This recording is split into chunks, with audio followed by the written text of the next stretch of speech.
good morning to everyone, and thank you for joining us for the latest BCIS Outlook for Construction webinar. So today we're going to be tackling what's next for the industry. So just a couple of bits of housekeeping before we start, and a bit of introduction. So first of all, good morning, I'm Richard McLean, the Chief Commercial Officer here at BCIS, and joining us as usual is our Chief Economist, Dr. David Crossway. Good morning, David. Good morning, all. Good to see so many people on the call. Absolutely. Let's hope we keep them positive by the end of the session. I doubt that. So just as usual, the webinar will be recorded, will be shared with everyone who's registered. It will also be accessible on our website. So if you want to stay up to date with the latest news insights from BCIS, please do follow our company page on LinkedIn. We've had some questions already submitted prior to the session, so we're going to answer a few of those during the webinar, but of course, please feel free to pop the questions in as we go along. So this is accessible. There's a toolbar on your screen at the moment, and there's the little question mark icon that you can use. From there, just pop them in. Now, any that we don't get time to address today, we will do our best to cover these after the session, and we'll send out a follow-up Q&A for the recording. Sorry, just lost my control there. Great, sorry, yeah. Okay, lovely. So there's also, sorry, I double clicked there, not doing well, not a strong start. So likewise, there are some poll questions that will pop up on the screen during the webinar. They can also be accessed at any time just by the little graph icon on the bar there. The purpose of these questions is for us to understand what you're seeing in your own role. So these can also help us shape our future content that might be useful. And to allow the questions to be answered right up to the end of the webinar, we won't publish the answers during this session, but we will share the full results with the recording. So if any question isn't relevant to you, feel free to ignore, or if possible, if you just click not applicable, it will really help us when we drive the results. So following the webinar, you'll also receive a short survey asking you for some feedback from the session. Please, just a genuine ask from us, if you could spare a couple of minutes to complete the survey, it really does help us. It helps us plan future webinars and content, understand what's going forward. So there's also options to ask questions that you didn't have a chance to ask during the webinar, or if you just think of another question later on as well. Okay, lovely, right. So without further ado, I will pass on to David. Thanks, Rich. Again, good morning, everyone. Hopefully, you're all fairly familiar with the agenda for today. Essentially, we're going to have a look at the prospects for our sector this year, and also sort of 3 or 4 or even 5 years out through to 2029. We'll look at forecasts of future demand levels. A little bit on cost and price movement in construction, given that that's BCIS specialism, and then we'll take some industry views from our panel of experts, and they are all working in the construction consultancy sector. Obviously, their day-to-day is about managing projects and cost plans. So their views are very pertinent. We'll then draw some conclusions and, as Rich said, take any questions that pop up. We have already had a few prior to the webinar, so we'll be addressing those at the end. So if we set the scene, it's been an interesting 6 months since the election. With the economic situation has sort of deteriorated fairly rapidly, particularly over the last couple of weeks since the Christmas break. I mean, obviously, last week we had the cost of borrowing for the government looking a little bit hairy. Long-term gilt yields past the levels reached after the Truss mini budget and hit a 27-year high. I'm not sure anyone saw that coming. And that suggests that there's little confidence in the government's plans for the economy going forward, and the impact of that is quite important. I mean, it could result in curtailed spending plans, higher taxes potentially, or even both of those rather grim scenarios. there's plenty of talk from the government, but currently little substance as to how they might go about getting Britain building again. Planning permissions are currently at a record low after the election, which is surprising given that it's one of the stated aims of the government was to try and improve the planning process. So we're at a point where we've sort of post-budget, we're just starting to see the impacts of the budget and the US election result. And there's, I mean, it's fair to say there's been a degree of fallout following those two things. But the dust is now settling. And what does that mean for construction going forward? So if we take a quick look at the outlook, and to do that, we'll use output and orders data from both BCIS and ONS. So this chart essentially shows construction output historically, also with a forecast, our forecasts.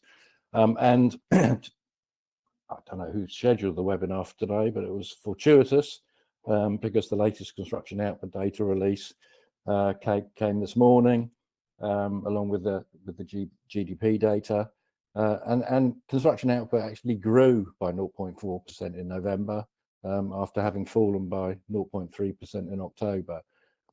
So marginal growth was evident for construction towards the end of last year. And that growth was seen across both new work and repair and maintenance. And rather strangely, the most significant growth was actually in private commercial work, and we'll come to that a bit later in the next slide. So this is, you know, today's release is broadly positive news. That's assuming that the numbers aren't subsequently revised downwards by the ONS, which seems to be a fairly common practice at the moment.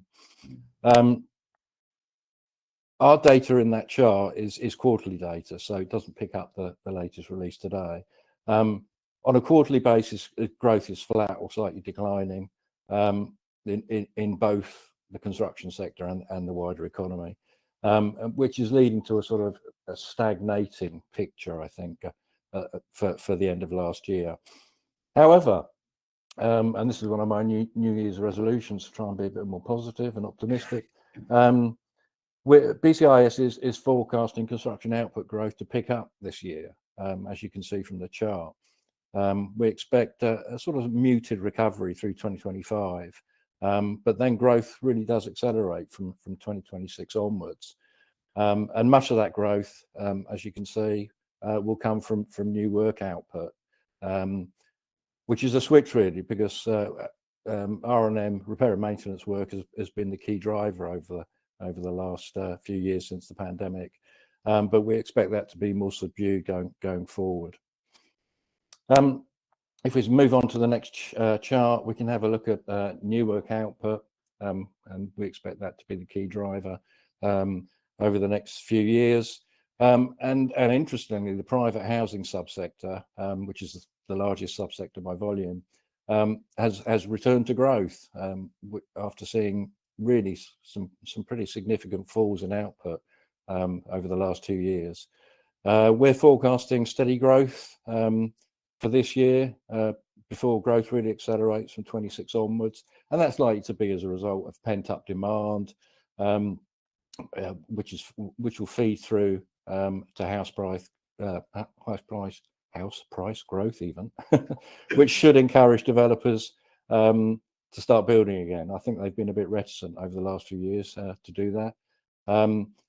Also, the recent modest base rate cuts will continue, we expect, this year. And I think the data released today, given that the GDP numbers were fairly disappointing, a 0.1% uptick, I suspect will put some pressure on the Bank of England to maybe cut rates in February. So that would be my expectation. I think a 25 basis point cut in February to try and stimulate the economy a little bit, because I mean 0.1% GDP growth is better than no growth or negative growth, but it's not fantastic. The economy seems to be flatlining and bumping along the bottom. So that interest rate cut may well feed through to the housing sector. Having said that, we're not expecting output in private new housing to reach its 2022 peak until the end of our forecast, really, towards 2028. So there's certainly some room for recovery there. The next biggest sector is infrastructure, and that's been declining over the last year, but it has reached historical highs prior to that. We're forecasting slight growth to return this year, but then again, it will slow through 2026.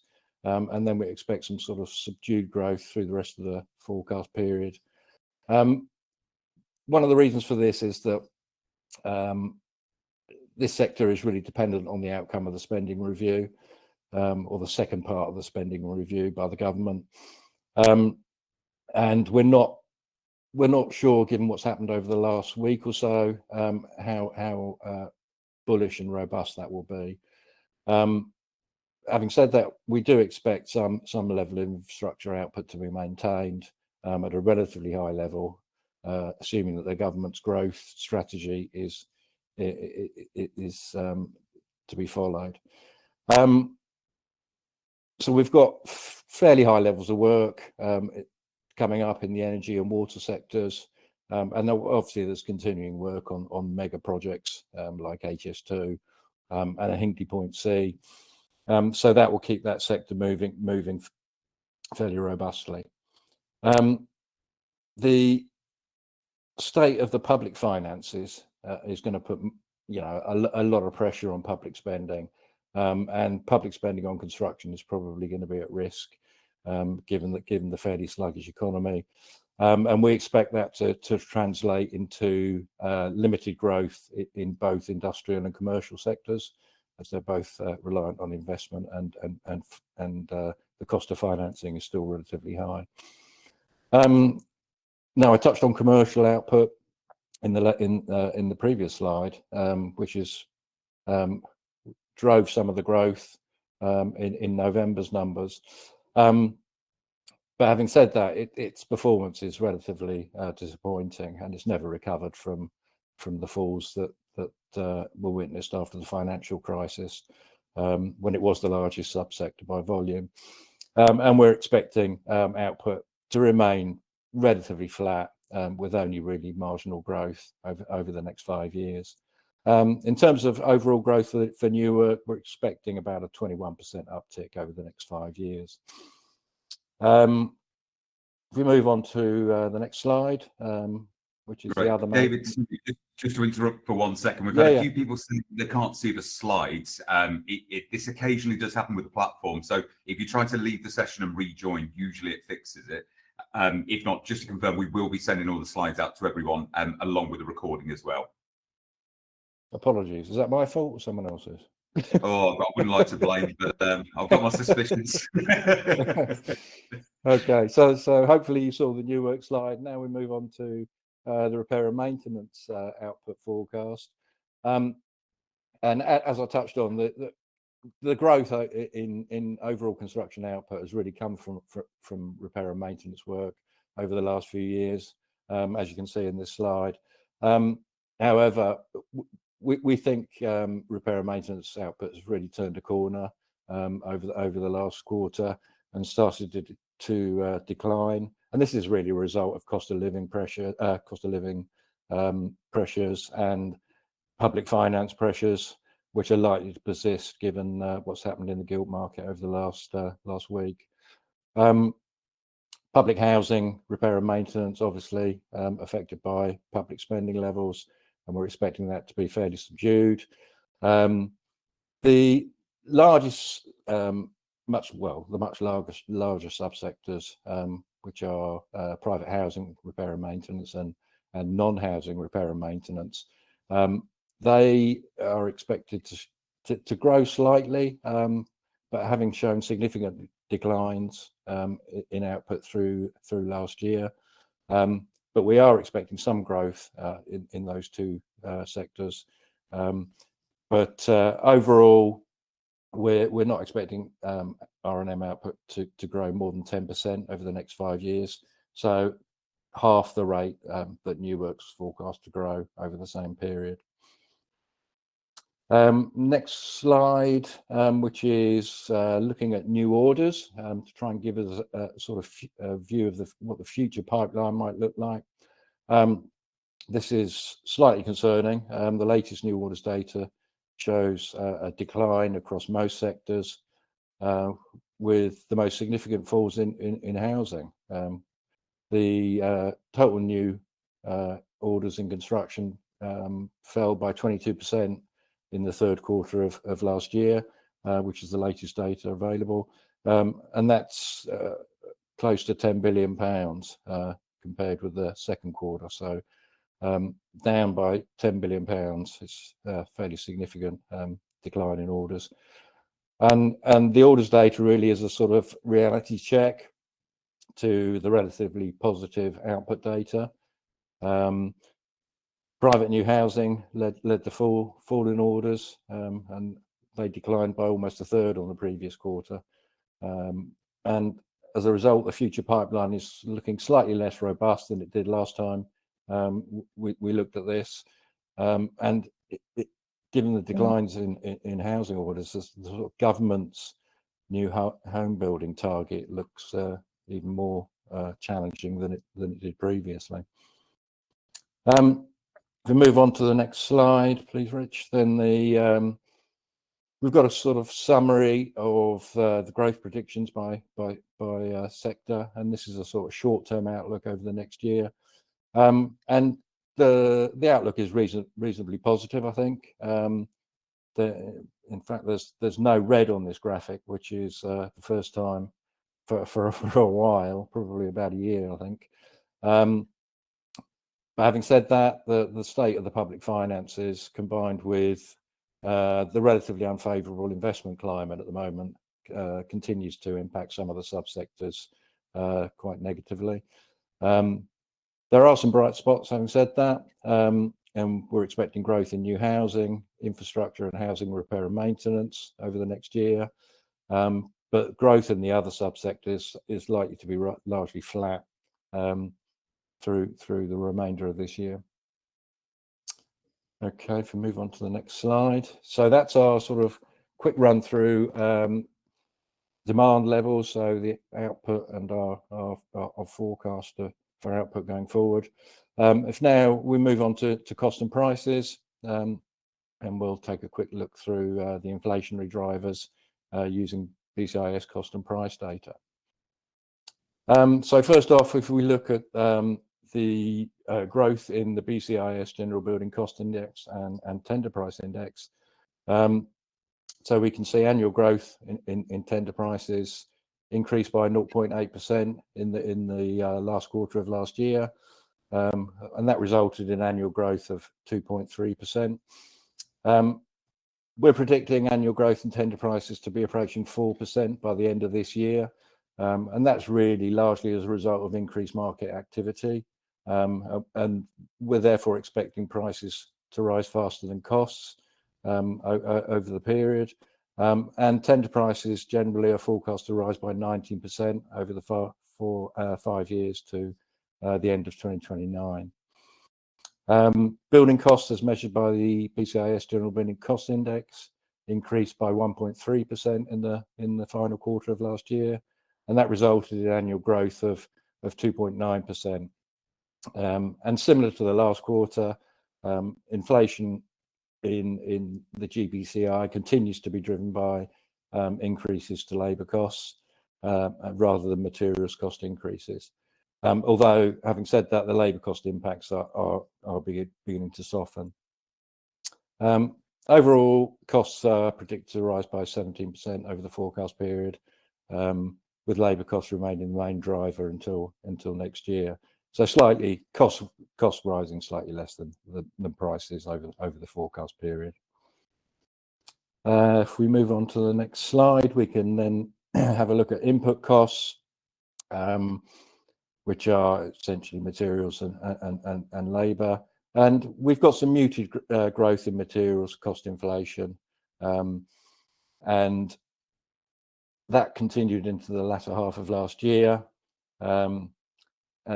Materials costs are forecast to grow by around 1% on the previous quarter, and by 2.3% in the 12 months to the end of last year. We're expecting materials costs to maintain their upward trajectory through to the end of this year, before they stabilise at around 3% growth per annum through the rest of the forecast period. And we expect that materials cost growth will be about 15% over the 5 years to the end of 2029. Annual growth in the BCIS Labour Cost Index is definitely slowing. It reached 5.3% at the end of last year. However, the increases to employers' national insurance and the national living wage, which were announced in the budget, will kick in from April, and we expect those to have a significant impact on labour costs through this year.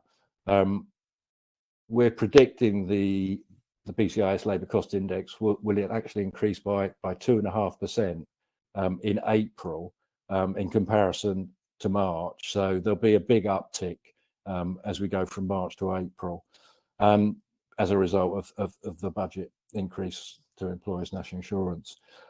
So we're forecasting labour costs to grow by about 19% over the forecast period, slightly more than materials costs over the same period. If we move on to the next slide, we can look at construction earnings and growth in construction earnings. So construction wages, as measured by the ONS's average weekly earnings data set, increased by 4.6% in the year to September 24, and that's the latest data we have. And that was an increase on the 4.1% seen in the 12 months to August. So slight uptick. On the month, earnings were up just over 1%. And despite that latest uptick, the data suggests that average weekly earnings in construction are returning to trend growth levels that were last seen prior to the pandemic. And they're around the whole economy average in terms of wage growth. And we're expecting some stability in wage growth going forward. Although having said that, much will depend on it. Excuse me, on any inflationary impacts from the recent budget and future demand levels. Annual growth in the All-in Hayes BCIS Site Wage Cost Index shows that site rates rose about 4% at the end of the third quarter, and that was down from 7% recorded in the second quarter. So any increase in site wages is mainly attributed to an uplift in rates for skilled M&E trades. If we move on to the next slide, please, Rich. Excuse me while I cough. I'll use this opportune moment while you cough away there, David. Just a gentle reminder for everyone, if you could spare us a moment or so to partake in the poll. So I think we've published 3 questions already. So if you've got a moment, that would be greatly appreciated. Thank you for that brief pause. So if we move on to market conditions, and that's the relationship between costs and prices. The slide shows our BCIS Market Conditions Index, and in the fourth quarter, that's forecast to rise by 1% compared to the previous quarter. And having said that, the index is still slightly lower if you look on an annual basis. But when the Market Conditions Index is rising, it means prices are rising faster than costs, and when it's falling, costs are rising faster than prices. So we're now starting to see prices rising marginally faster than costs, which is a turnaround, because over the last year we've actually seen costs rising faster than prices. So we've got to a place where prices are now rising faster than costs, and we're predicting those that position to be maintained really over the bulk of the forecast period, assuming that output levels are maintained at what we're currently forecasting. So obviously, there's only so much that data and statistics can tell you because of the lag in their production. So every quarter we take some highlights from our industry panel to get an idea of what's actually happening on the ground currently. So if we move on to the next slide, we've got some highlights here, and hopefully these sort of chime with your experiences on the ground. In terms of supply and demand, we've noted that larger projects obviously infer higher risk levels for the contractors, and they're starting to see evidence of capacity constraints in the large project market, and that's following some contractor insolvencies. And the next comment is about a reduced pool of tier 1 contractors, obviously with the failure of ISG, and they're starting to get major, starting to drive higher levels of inflation in major projects. And again, another one related to tier 1. Tier 1 pricing is higher under 2-stage procurement, again due to limited supply. Contractors are now more inclined to bid for simpler projects, aiming to mitigate their cash flow exposure, and it's more difficult to procure very large projects above £500 million. And tier 2 contractors are looking to fill the gaps left by the lack of tier 1 contractors, but they're struggling to satisfy the requirements and contractual terms. So obviously some supply and demand issues, particularly with tier 1 contractors and the sort of declining pool of tier 1s available. In terms of sectors, and given what the PM said the other day about artificial intelligence and the drive for that, it's not really a surprise that data centers are continuing to be very buoyant. Anything that has mechanical and electrical plant in is seeing higher price inflation, and focusing on what we looked at on the output slides at the very start, residential demand is remaining subdued, and as a result we've got lower inflation levels in the housing market at the moment. So we skip on to the next slide, please, Rich. So procurement, and this has been a continuing theme really over the last couple of years, to be honest. There's a reluctance to go down the lump sum route and design and build, and there's more of a movement towards target cost and cost reimbursable arrangements, which is how HS2 has been contracted, although there is obviously talk now about that's going to be recontracted at some point. So I'm not sure how that's going to work in practice, but we'll see. So normal risk premiums are being seen on 2-stage arrangements, but for fixed price contracts, there is higher pricing to cover perceived risk and market volatility. In terms of issues with trades, and this is a sort of a fairly constant theme, or has been over the last few quarters, there's continued pressure in the mechanical and electrical market.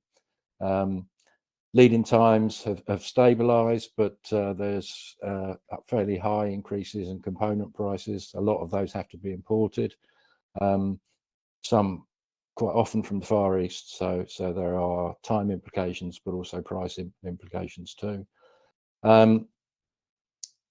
Definitely an M&E premium, which has been caused by high demand and limited availability on the supply side. Certain equipment and labour in high-tech markets, e.g. data centres and battery plants, are seeing inflationary spikes. And this is an interesting one. I thought that inflation in the MEP market is being driven by a number of portfolio holders implementing decarbonisation strategies, in particular degasification projects, where air source heat pumps are being used to replace typical gas boilers. So there are sort of unintended consequences from the market switch to decarbonisation, and obviously that's starting to feed through to upticks in inflation, and that's likely, I think, to continue probably going forward. If we move on to the next slide, then we've got a general catch-all, which is essentially other sort of highlights. And the ISG failure is affecting the financial stability of the supply chain, where they've been exposed to non-payment of ISG debt, because obviously I think the administration is ongoing, but the administrators have already said that there's no money to pay unsecured creditors. So a lot of the subcontractors to ISG will not be getting paid, and some of them are owed substantial amounts of money. And this next point touches on what we just mentioned about degasification and decarbonisation.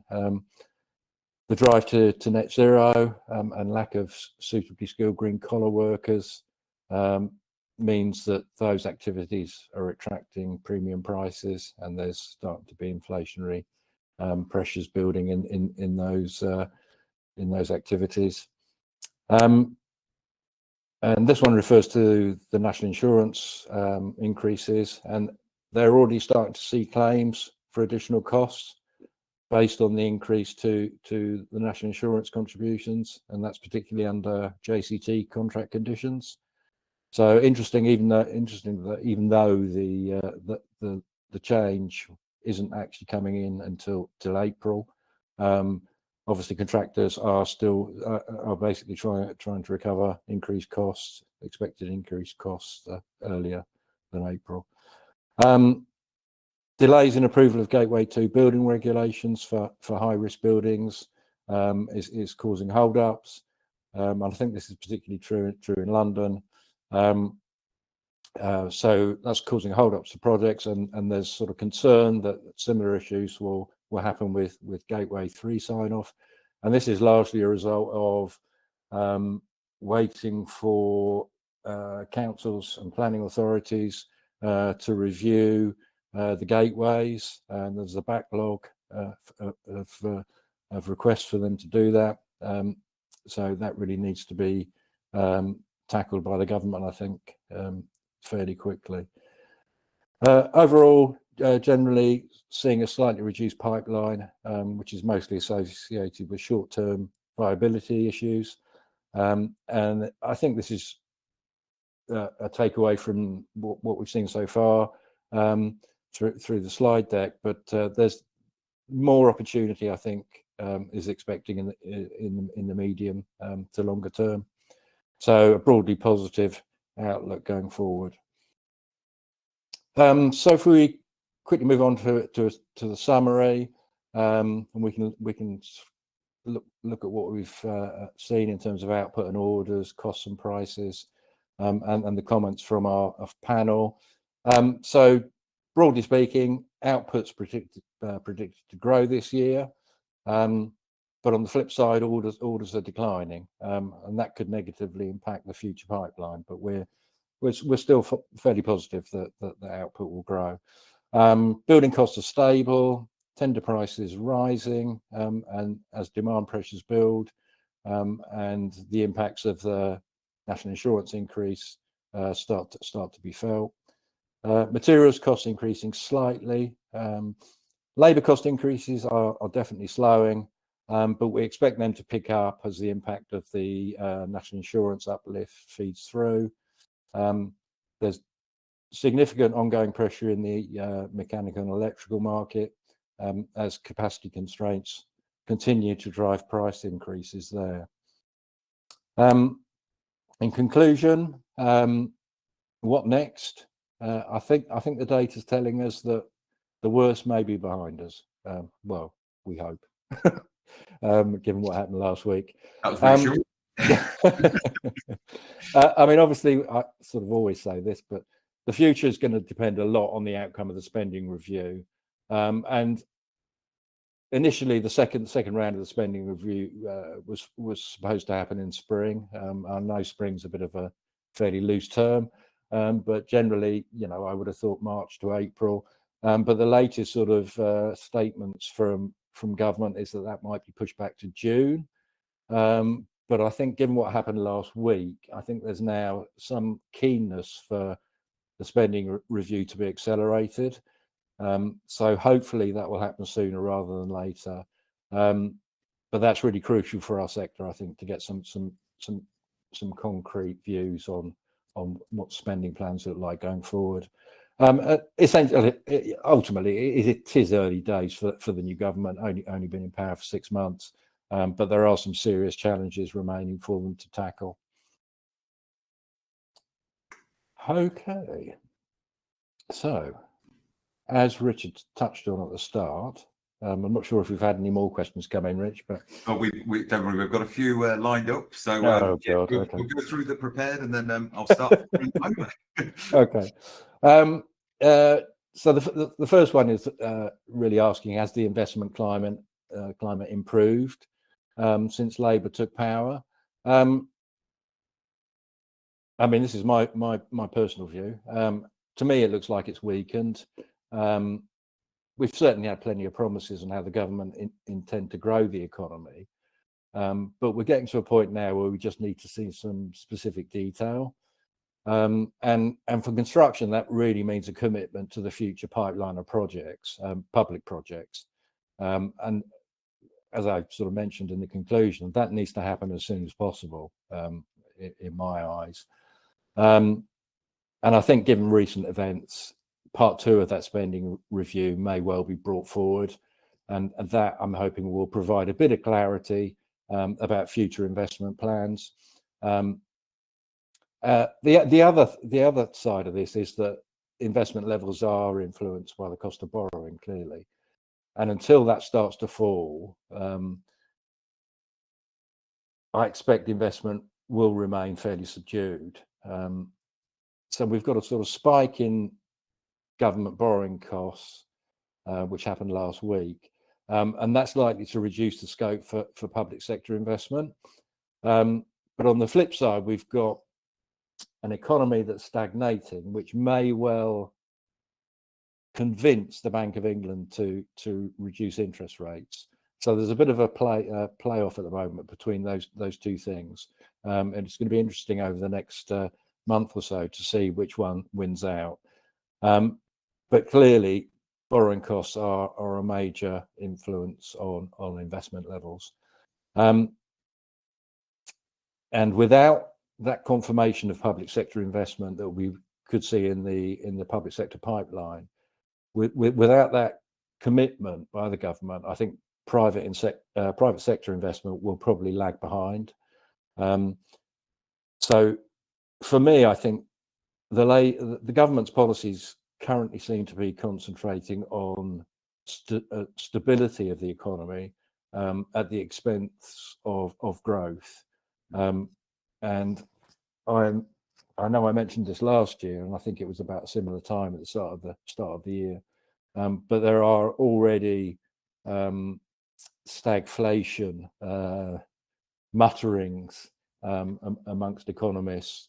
And stagflation, if you recall, is essentially where you've got no real growth to talk about, and inflation running higher than the Bank of England's 2% target. So you end up with a stagnant economy and persistent inflation, which is no good for anyone. So ultimately, answering the question, I think that currently the investment climate has worsened. If we move on to the next question. Brilliant. David, I'm just going to tag onto this, just because we've been asked numerous times, and I think you've just touched on it already, but good to be clear. But simple question really is are we heading back into recession? Oh God, if I could answer that accurately, I could make a fortune. In your opinion. My view is yes, we probably are, but I expect it will be short-lived. The data that was released today was, I mean, for our sector, it wasn't too bad, but for the wider economy, it was pretty underwhelming. And a 0.1% increase in GDP, quite frankly, could well be revised to zero growth, as the ONS do have a tendency to revise their numbers now. So that would essentially push us into a technical recession. But having said that, I do think it will be short-lived, because my expectation is that the Bank of England will try and introduce some stimulus now, because growth is so poor. So I suspect that there will be an interest rate cut in February, and that will lower the cost of borrowing, potentially increase investment levels, which should drive economic growth going forward. So I think this is a temporary blip. Right. Lovely. But yeah, recession is definitely on the cards. Brilliant. Excellent. And you know, my New Year's resolution was to be more positive, but I seem to be failing miserably on that score. Okay. Mine was to do dry January. I'm not doing well with that either. So if you can go back to the previous question, yeah, which was how worried should we be about what's happening in the financial markets? Yeah, well, and I think my answer to the previous question probably covers some of this, but we should be concerned. The market's response shows a distinct lack of confidence in the UK economy, and the policies that have been outlined by the government. It did seem to me to be fairly strange that the markets waited until after the Christmas break to reflect on the budget, and essentially a lot of the stuff that happened on the gilt market last week was driven by concerns about the budget, and perhaps it took them that long to work out what the implications might be. But yeah, I mean, it's certainly a worry. But having said that, on a positive note, the inflation numbers for December look slightly better than expectations. So we've got a position where we've got the economy performing slightly worse than expectations, but inflation slightly better than expectations. So, and my suspicion is that the Bank of England will reduce interest rates in February, and that will provide us with a little bit of a kickstart, I think. So we should be worried about what happened in the financial markets last week. That seems to have calmed down slightly since the inflation numbers came out yesterday. But my fear is that the worst is probably yet to come. So we haven't really seen the full impacts of the budget's tax rises yet, and they will be felt in April. And that will no doubt result in a hike in inflation, and there could be negative impacts on growth. And I do think this is why the Bank of England will probably take steps to try and stimulate the economy next month. If we move on to the next question, Rich, which is employment related, I think. With employment in construction falling, do you think there'll be a tipping point where there just isn't the workforce to meet demand? Definitely, yes. Well, yes, probably, actually. If we move on to the next slide, yeah, we can see now this chart is essentially looking at construction employment, and it's based on our ONS data. But you can clearly see that employment is still significantly lower than it was pre-financial crisis in 2007-8. And there's been a marked fall in direct employment. And since the pandemic, total employment in construction has fallen by 366,000. And that's basically taking employment levels back to what they were at the beginning of the millennium. And if we go back further, total employment is currently 523,000 lower than it was pre-financial crisis. So that's a 20% reduction in employment levels. in our sector. Now, that reduction has coincided with demand growth remaining relatively flat over the same period. So we've been saved, really. But I think what you have to ask, one has to ask, that is this cause or effect? In other words, has demand growth already been constrained by the shrinking workforce? And I think that's quite a fairly significant question. A lot of people have been saying, well, are we going to have enough skills to meet this potential uptick in demand? I'm actually wondering now if our demand levels are being constrained by the availability of the workforce. And having seen those massive declines since both the pandemic and the financial crisis, I'm starting to wonder if our demand levels are already being constrained. So we're predicting demand to recover over the next year and going forward through our forecast period. And if that does happen, then the supply position will tighten even further unless actions taken to improve the labour and skills availability for our sector going forward. I mean, clearly having a career in construction, I mean, I've been working in it for decades, but it's fair to say the construction's got a real image problem. So to attract people, we need to make the sector more attractive to work in, and that, in my eyes, means more direct employment.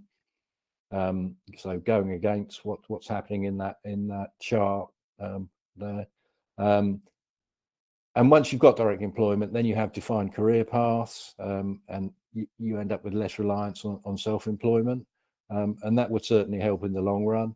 And that's the model adopted in Europe, where self-employment is rare, and direct employment by contractors is the norm. In the short run, migrant labour should be encouraged by the government, and we should be allowing additional workers from overseas to work in the sector. Construction in the UK has historically relied on migrant labour to satisfy peaks in demand. And if the government's plans are to be realised, then it seems highly unlikely, given the numbers in those charts, that demand will be met by a shrinking domestic workforce. I think, yep, I think that's the end of us, I think. We are indeed, yeah. So you can have a quick sip of water, David, if you've got a minute. We'll try and get through some of the questions here. What we'll do is we'll just keep a tab on now. We've got approximately 12 minutes for a few questions. Thank you all for the questions. We've had an awful lot come through, so greatly appreciated. Just one quick more reminder, if you haven't completed the polls, if you could, that'd be great, thank you. And also just a final reminder, we will try to get through as many questions as we can, but we will try our hardest to address them all, and we'll communicate them out to you all afterwards as well. So I'll scout through a few of these, David. Some we've probably tackled a bit already. I think so the first question we had in through Roland. So apparently construction has driven modest increase in growth announced today. Is this correct? It is. Yeah. Yeah, construction performed reasonably well compared to the other sectors of the economy. My fear is that may be reversed in December's numbers, but certainly in November, which the data released today was concerned with. Yeah, construction performed well compared to others. Great, lovely. And I think this is regarding the ONS PPI material prices. So question from Philip here is, if you look at the ONS PPI material prices, they don't seem to reflect what is happening in the marketplace. Is there a reason for the difference? If I worked for ONS, I could probably tell you.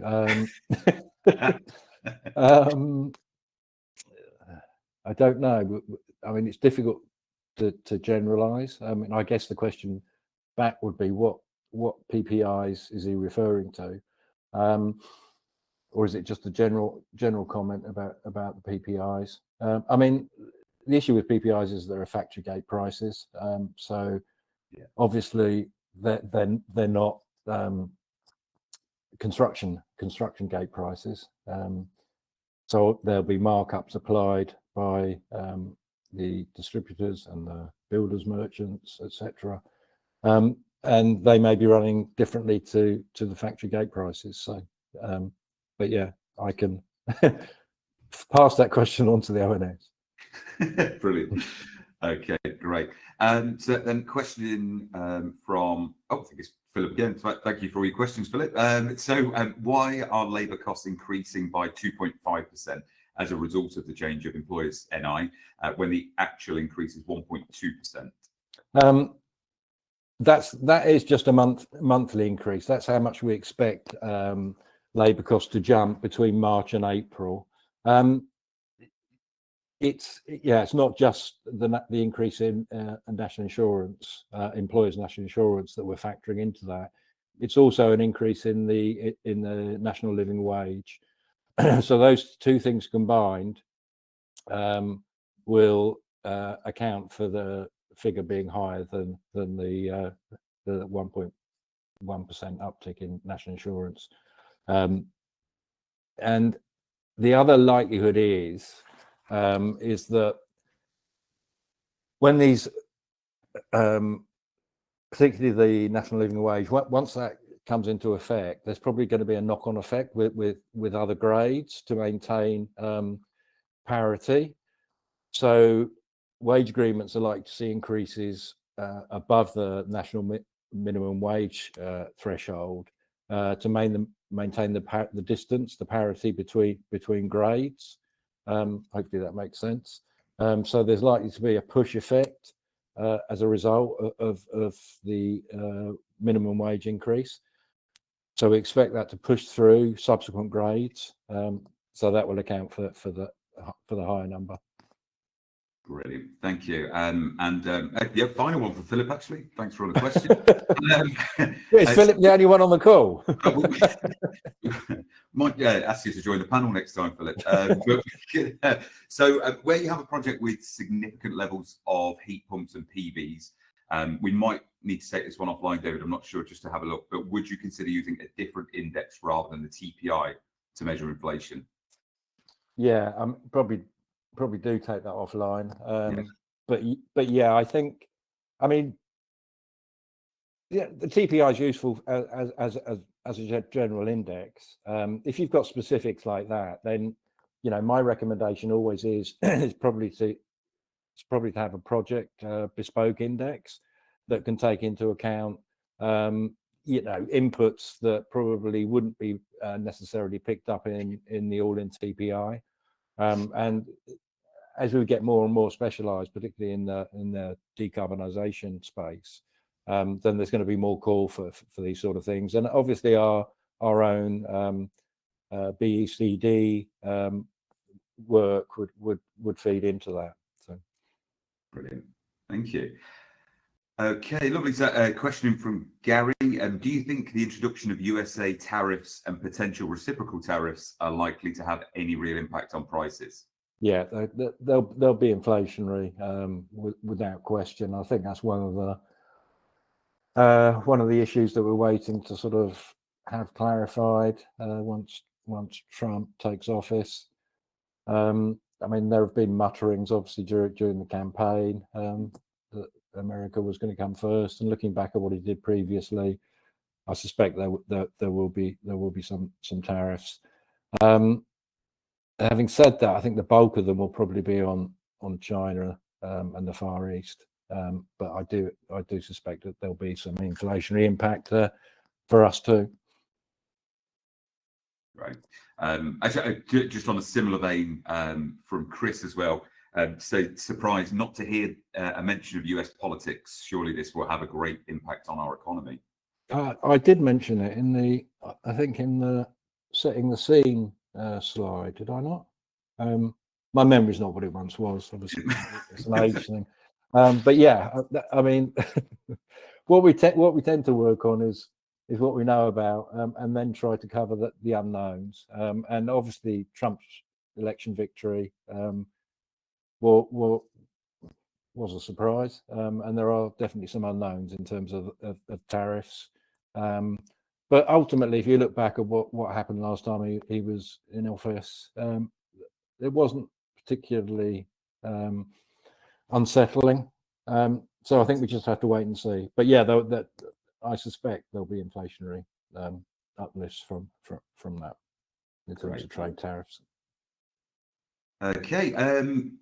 Yeah, right. Exactly. But yeah, great question here from Thomas. So, do we think this government fully appreciates the linkages between infrastructure and housing projects, i.e., struggle to have one without the other? Yeah, I think most people do.